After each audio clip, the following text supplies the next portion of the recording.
osim što puno plivam, u zadnje vrijeme dosta i trčim.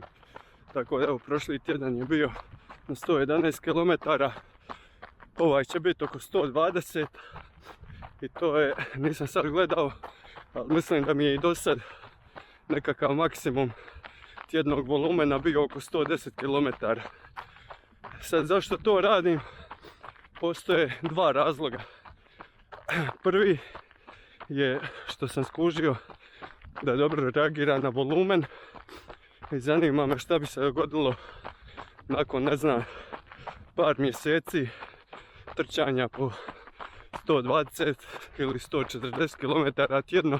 Vidjet ćemo dokle će uspjeti doći, jer mislim trčanje mi je najjača strana, ali opet stvari se mijenjaju brzo i ono što je donedavno bilo magična granica od 2.40 trčanje na Ironmanu, sad je se pomaklo na 2.35, tako da ako želiš pobjeđivati utrke, a ne bi se žalio,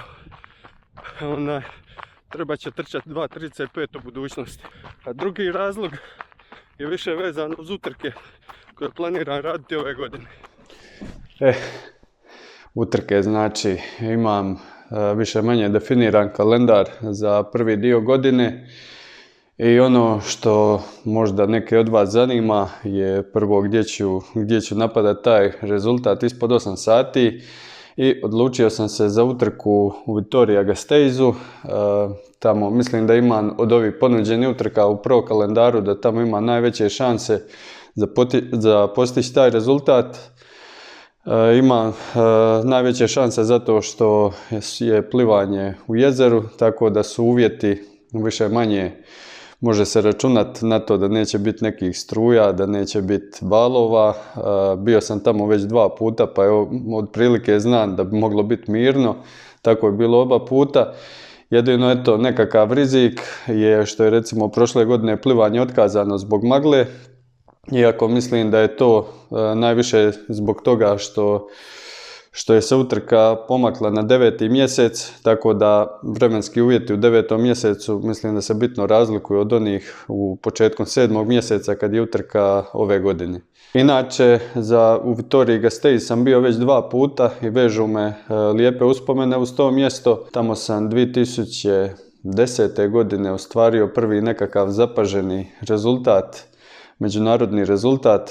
Plasirao sam se na 8. mjesto na Europskom prvenstvu, što je premašilo moja tadašnja očekivanja i očekivanja svih koji su me pratili.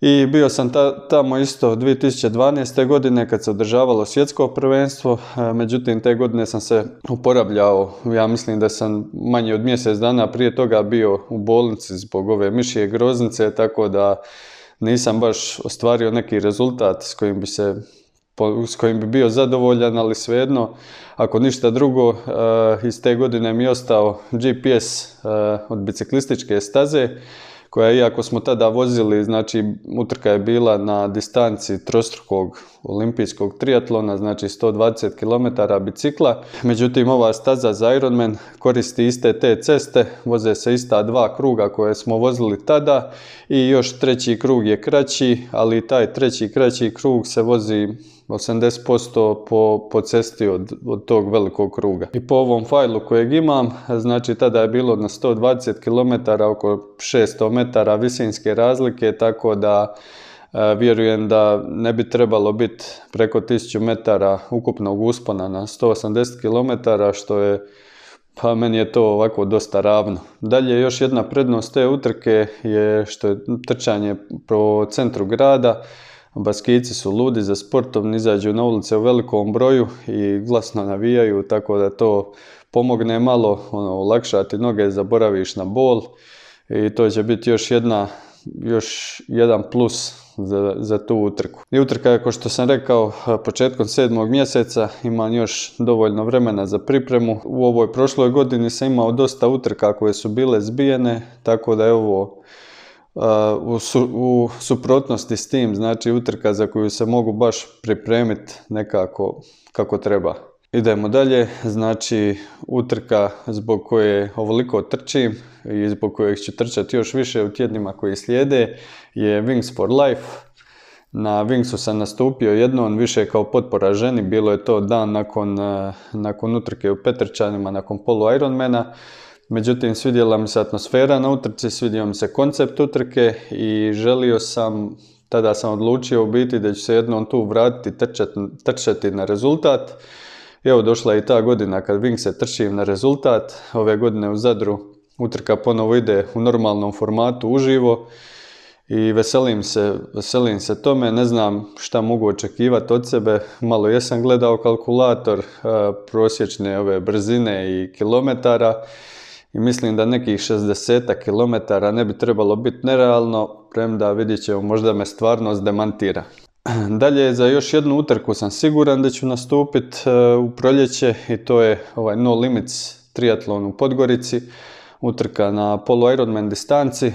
Upoznao sam se sa organizatorima i oni tu kreiraju jednu vrlo ozbiljnu priču i vjerujem da će utrka biti vrhunska i svi oni koji traže nekakav polu Ironman u proljeće, mogu im toplo preporučiti tu utrku, mislim da neće požaliti. Zatim, volio bi nastupiti na državnom prvenstvu u Korčuli, međutim, tu jedna mana te utrke je datum, znači to je tjedan dana prije No Limitsa, a opet No Limits je tjedan dana prije Wings for Life-a. Tako da bi bile 3 dosta ovako zahtjevne utrke u 3 vikenda, što mislim da je izvedivo, ali nije i optimalno, tako da o toj Korčuli još moram malo razmisliti. Između Wingsa i Vitorije ima dosta tako praznog prostora, valjalo bi tu isto ubaciti neki half, ali to još nisam siguran gdje ću ići. Također, razmišljam isto da odradim polumaraton u Mostaru, čisto kao provjeru kuda ide ta trkačka forma, to je negdje sredinom 3. mjeseca, ali to ću također još odlučiti kad vidim kako idu treninzi. Eto, to je to za prvi dio godine, a za ostatak godine ćemo vidjeti, znači u Vitoriji ako se plasira na jedno od prva 2 mjesta, mogao bi se kvalificirati za Havaje, što bi onda dosta promijenilo plan i program za drugi dio godine, znači Havaji bi bili na prvom mjestu, a ako se ne kvalificiram, onda ću tražiti neku drugu utrku na jesen. A Embrun, normalno, Embrun se ne dira, Embrun ostaje koji uvijek. I eto ga, toliko od mene za danas i vidimo se.